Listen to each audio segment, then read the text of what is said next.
Greetings, my dear viewer. This is a channel about marital infidelity and about the consequences if one spouse starts to cheat on the other. If you, as well as I do, support true family values and condemn cheating, then subscribe to the channel and give this video a like. Let's get started. The warning signs had been there all along, subtle yet persistent. Mila had been slipping Buck's name into conversations more often than usual, her admiration for him growing with each mention. "Buck really knows how to lead a team," she'd casually remark. Or, "Buck told me I'm one of the company's biggest assets."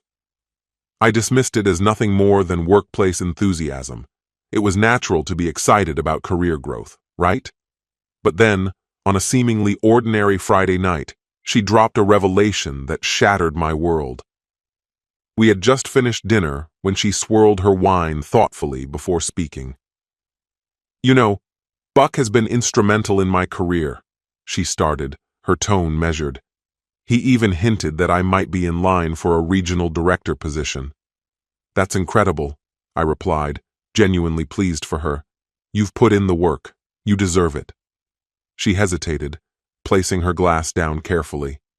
"There's something I need to talk to you about, and it's a little unconventional." I tilted my head.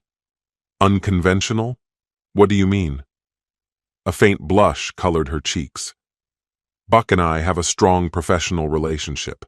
He's helped me get ahead, and he recently suggested something unconventional, something that could cement our professional bond and propel my career forward." A knot tightened in my stomach. "Mila, what exactly are you saying?" She exhaled sharply, avoiding my gaze. "Just listen. He proposed that we spend one night together. Strictly physical, no emotions involved. It wouldn't mean anything.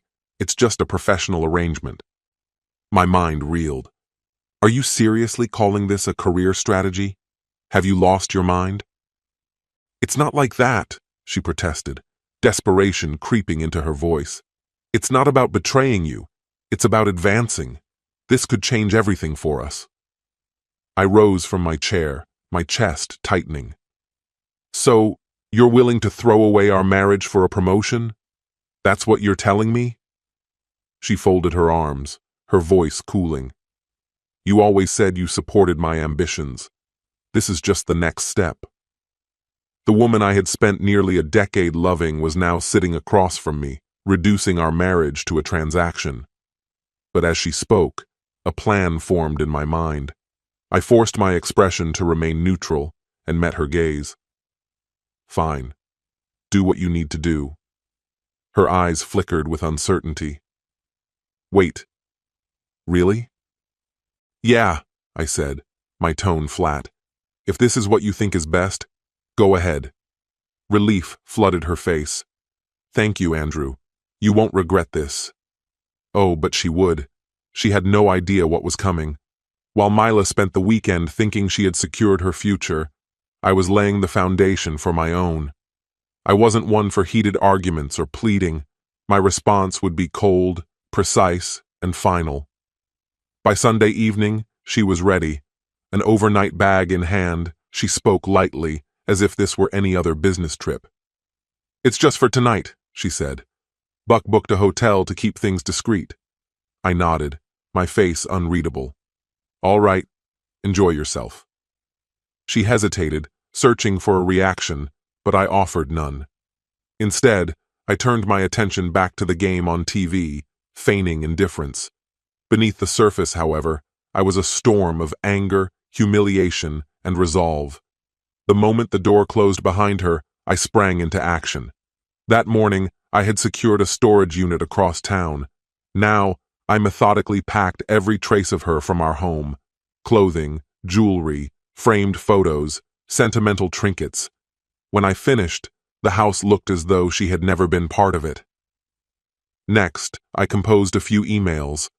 The first was addressed to her family, a polite but direct explanation that Mila had made a choice, and as a result, our marriage was over.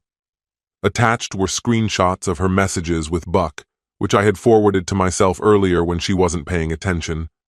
Let them see who she had become. The second email was for our landlord.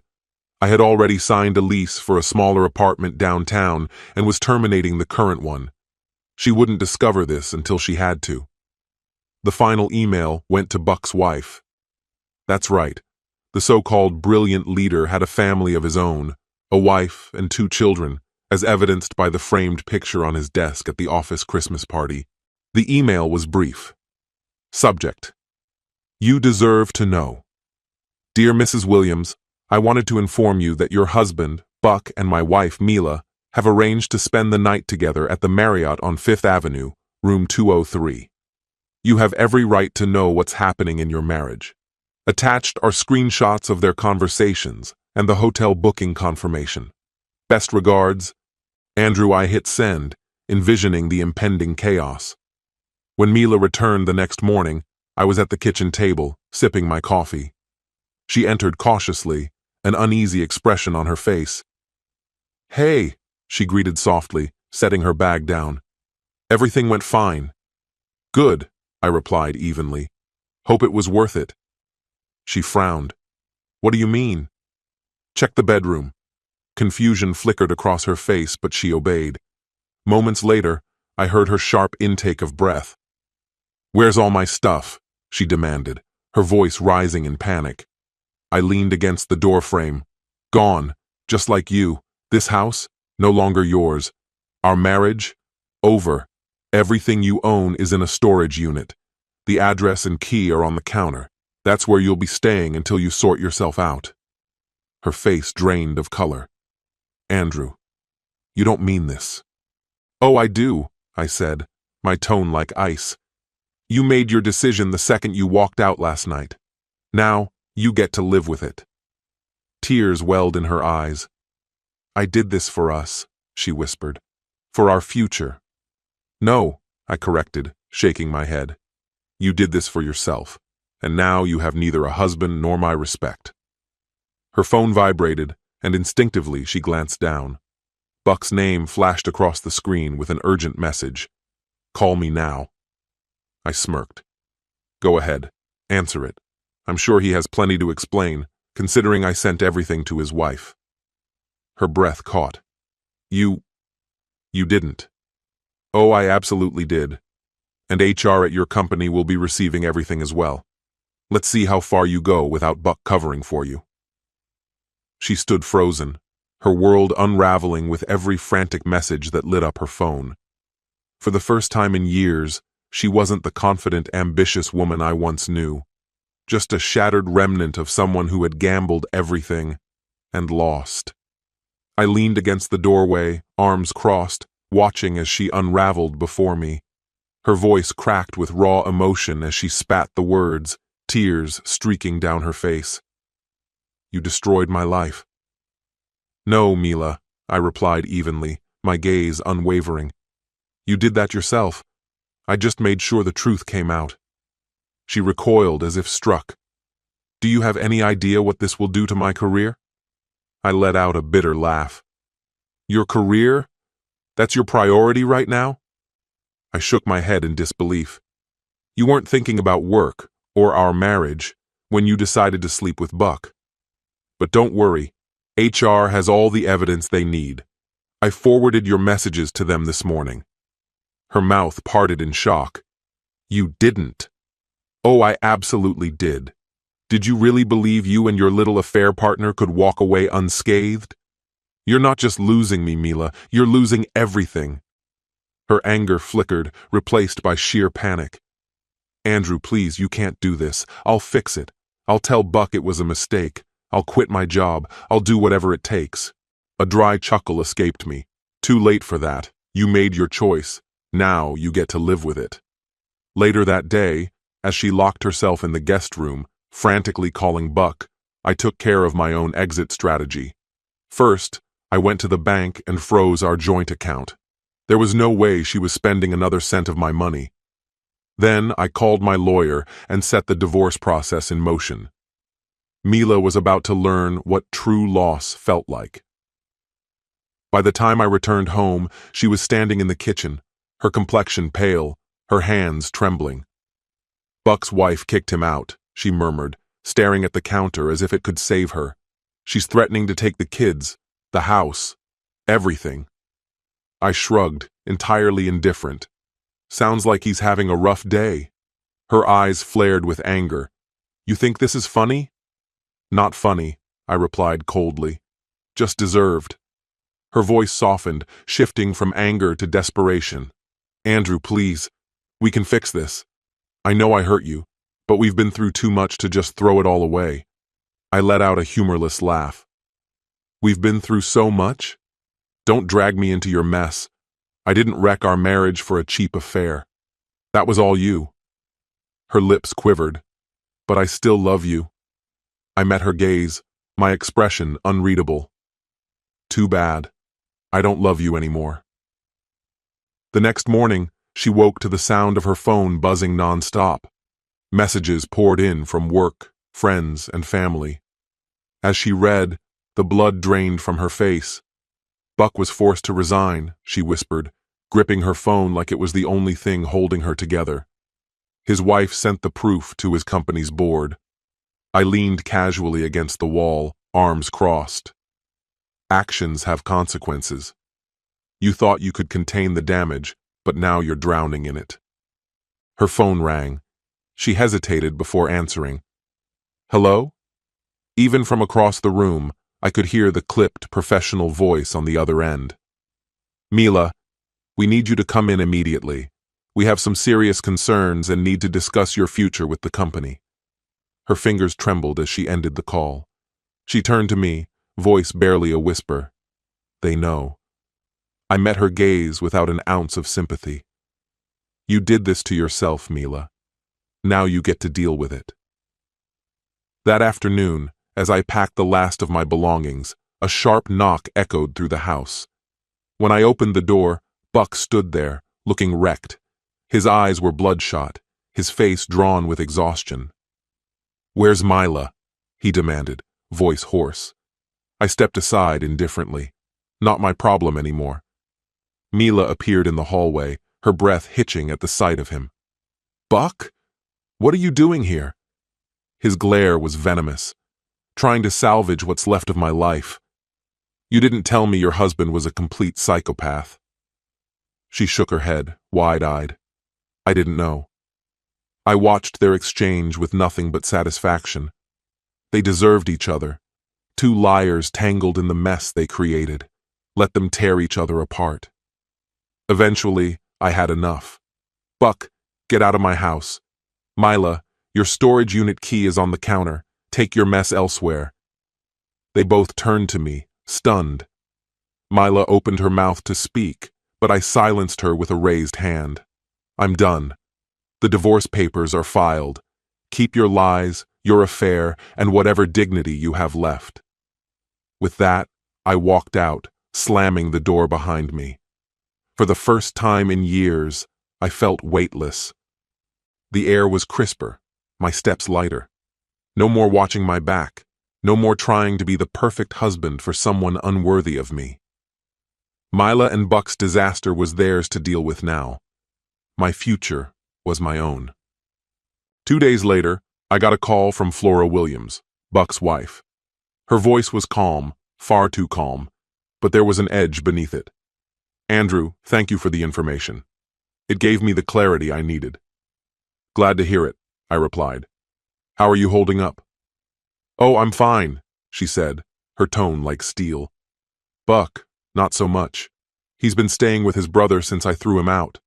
But now it's time for him to truly understand what loss feels like. I didn't ask for details. Flora had her own plan, and I wasn't about to get in her way. If there's anything else I can do... Actually, there is, she cut in. Mila works in marketing, right? Buck's company is desperate for damage control. They need a scapegoat. I'll make sure her name is at the top of the list. I grinned. I appreciate that, Flora. I owe you one. No need, she said icily. Just making sure they don't get away with it. Meanwhile, Mila was unraveling. I had moved into my sleek new downtown apartment, leaving the house behind. The news spread quickly through our social circles and through Mila's increasingly frantic messages that she had been suspended from work, pending investigation. Buck's scandal had dragged her into the storm, and HR wasn't taking chances. She called once, leaving a tearful voicemail. I only listened to half before deleting it. Andrew, please, I'm begging you. Just talk to me. I have no one else. I'll do anything. Just please, let me fix this. But she wasn't the only one trying to reach me. That night, Buck showed up at my apartment, looking utterly wrecked. His expensive suit was rumpled, his tie half loosened, as if dressing himself had been an afterthought. I didn't even open the door. I barely cracked the door open before Buck's desperate eyes locked onto mine. His voice was raw, almost pleading.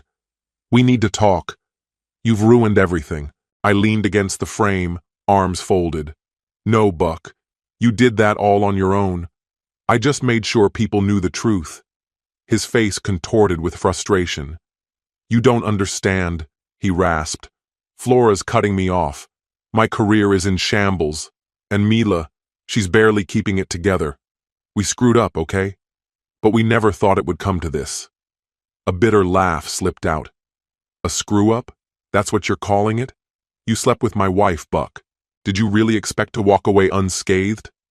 His jaw tightened. She came to me, he snapped. She said you didn't support her dreams, that you held her back.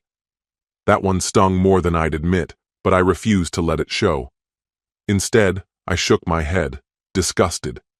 And you thought that made it okay? That you were the answer? I stepped back and gestured toward the open door.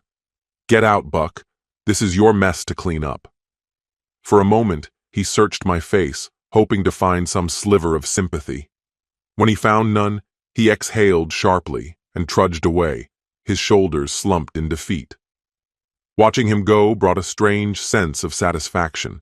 He had always acted untouchable, yet here he was, crumbling under the weight of his own choices. A week later, my suspicions were confirmed. Mila had lost her job. One of her former colleagues clued me in. The official reason was unprofessional conduct, but everyone knew the real story. She tried reaching out, claiming she had nowhere to turn, but I ignored her messages. She had made her bed. Now she had to lie in it. Buck didn't fare any better. Flora wasn't bluffing. The divorce was moving full speed ahead, and she had hired a brutal attorney. She was going after everything: the house, full custody, a hefty portion of his assets. Buck had to move into a rundown rental, drowning in legal fees and regret. With the chaos behind me, I focused on rebuilding. I had spent too long making Mila my priority, sacrificing my happiness for someone who had never valued it. Now it was time to reclaim my life. I took up hiking again, reconnected with old friends, even dipped my toes into dating. Nothing serious, just reminders of who I was before her shadow loomed over me. One evening, a message lit up my phone. It was Flora. Drinks? My treat. Let's toast to freedom. A smirk tugged at my lips as I typed back. Name the time and place. Mila and Buck had orchestrated their own downfall, and now they were paying the price. Meanwhile, I was stepping into a life untainted by lies and betrayal. Flora chose a cozy, intimate wine bar downtown. Laughter and conversation buzzed around us as I spotted her at a corner table, twirling a glass of red between her fingers. Her green eyes met mine, shining with a mix of satisfaction and relief. To freedom, she said, lifting her glass. I clinked mine against hers. To freedom. For hours, we shared our stories, reflecting on the betrayal we had endured. Flora wasn't just hurt by Buck's infidelity. It was the years of manipulation, his arrogance, his belief that he was untouchable. For me, it was the realization that Mila had never seen our marriage as a partnership, just a stepping stone. Flora exhaled, swirling the last of her wine. You know, I'm not even angry anymore. I just feel free. I nodded. They thought they were outsmarting us, but in the end, they only destroyed themselves. She laughed, warm and genuine. Some lessons come at a steep price. Buck and Mila were proof of that.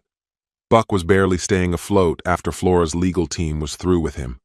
She had the house, the kids, and enough alimony to secure her future while he struggled to pick up the pieces. Mila was in no better shape, her reputation shattered, job prospects non-existent.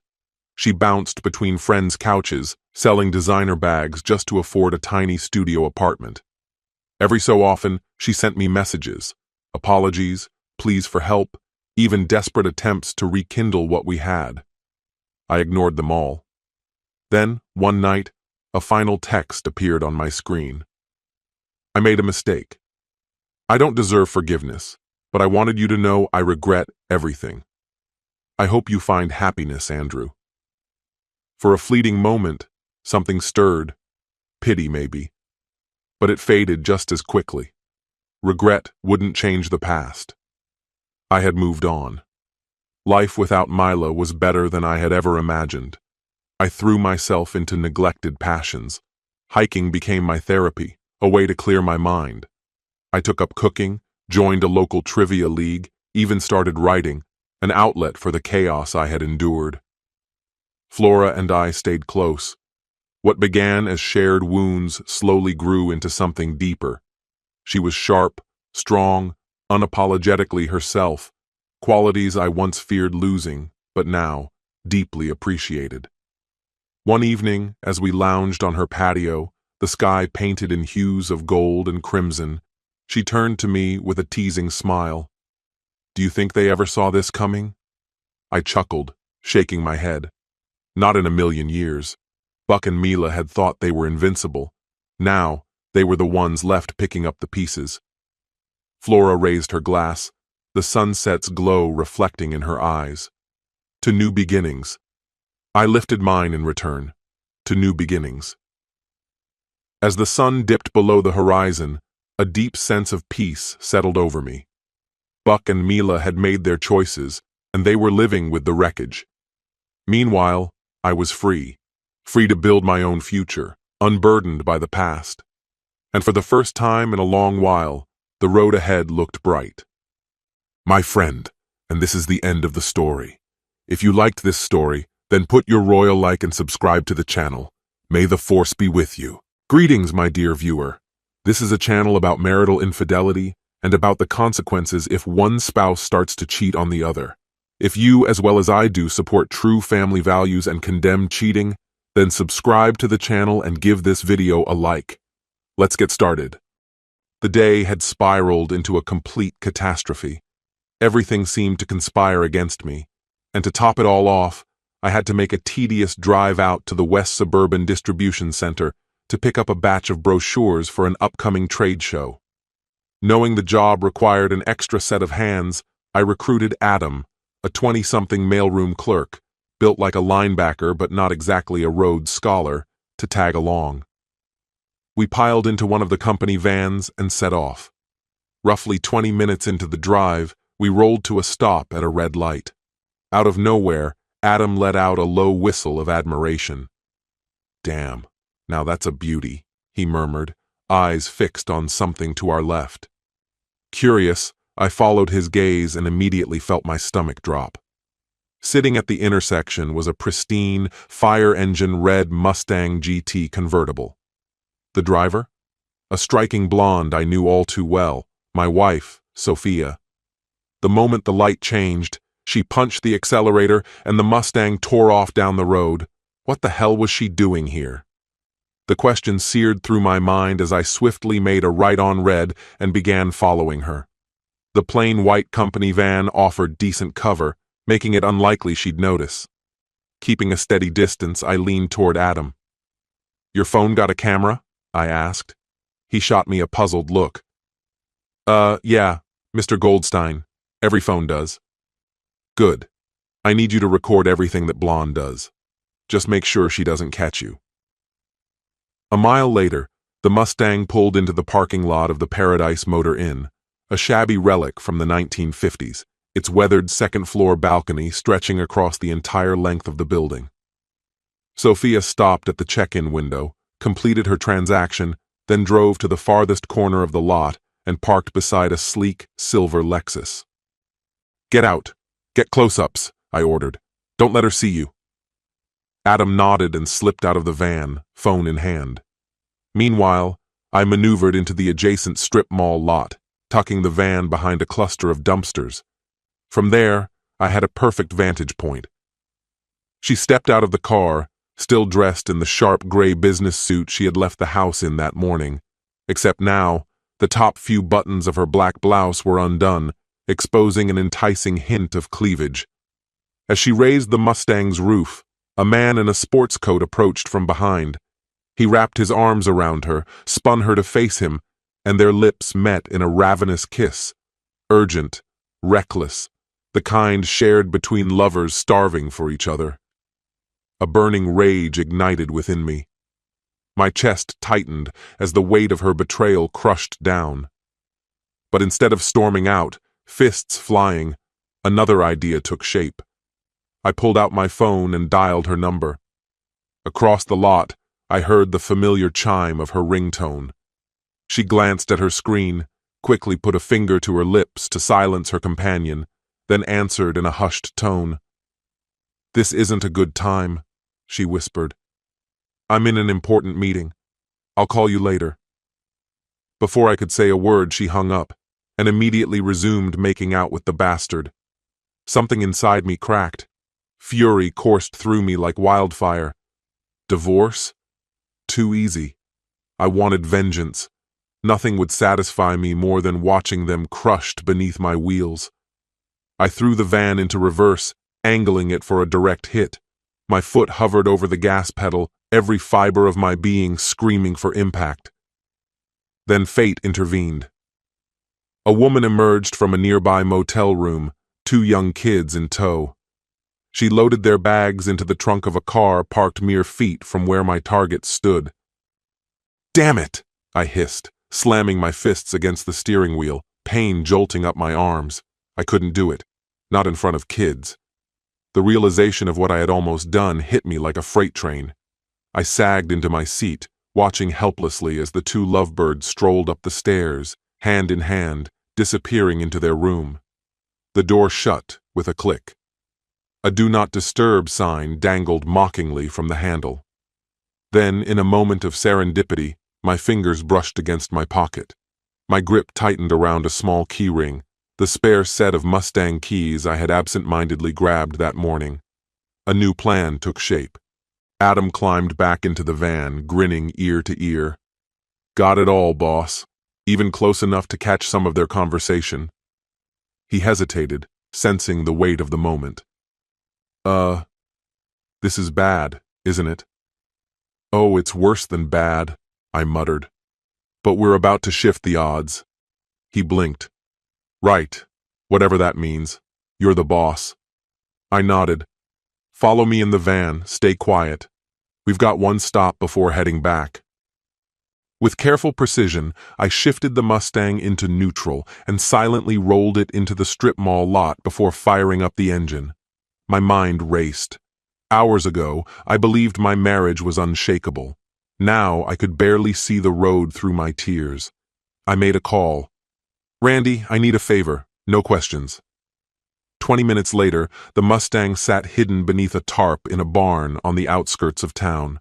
Back at the office, Adam transferred his footage to my laptop. I made several copies, then slipped him a $50 bill. "Appreciate it, man," he said. "Let me know if you need anything else." I didn't respond. Instead, I headed downstairs to our IT guy. "Brian, I need a license plate traced. Now." Brian hesitated. "That's not exactly legal." "Adam says you're cool." 15 minutes later, Brian returned, smirking. "Ran the plate through a friend at the DMV. The guy's wife overshares on Facebook. Here's everything you need." Anthony Harker. Married. And now, I had his wife's email and phone number. By 4 o'clock, I had divorce papers in hand, complete with irrefutable photographic evidence of Sophia's betrayal. That night, I called her like normal. It went straight to voicemail. I left a message, my tone light, betraying none of what I knew. "Hey babe, let me know if you'll be home for dinner." She never returned my call. By the time the clock hit 5:30, frustration had settled in.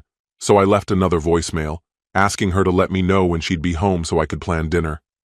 By 6:00, impatience had turned into irritation, and I called again. This time, Sophia answered. "Victor," she gasped, her voice shaking. "Someone stole my car from the restaurant parking lot." I could hear the tears in her words. "Where are you?" "I'll come get you," I said immediately. "No!" she blurted out, panic lacing her tone. "The police are here. I have to handle this. Just tell me where you are so I can help," I insisted. But she cut me off. "The officer needs to talk to me. I have to go." And with that, the line went dead, leaving me standing there, staring at my phone, unanswered once again. Dinner was a lonely affair. My only companion the image of Sophia's reaction when she realized her prized car had vanished. Whatever had kept her occupied earlier, this had certainly shattered it. The thought made me chuckle a little. Around 7, a silver Lexus appeared at the end of the street, executed a precise 3-point turn, and rolled to a stop. Sophia stepped out, the car driving off before she even shut the door. As she walked home, I took in her stiff posture, her blouse neatly buttoned up to the top. She didn't spot me on the porch until she was just a few houses away. "Why didn't your boyfriend drop you off at the door?" I asked, making sure my voice was casual. Her face lost its color. "Boyfriend? No, that's absurd. He's just a coworker. A sales rep, I think," she stammered. "Then why didn't he walk you up?" I could have thanked him for the ride. She fumbled through an explanation, something about him being in a rush, not having time to stop. "Why are you grilling me like this?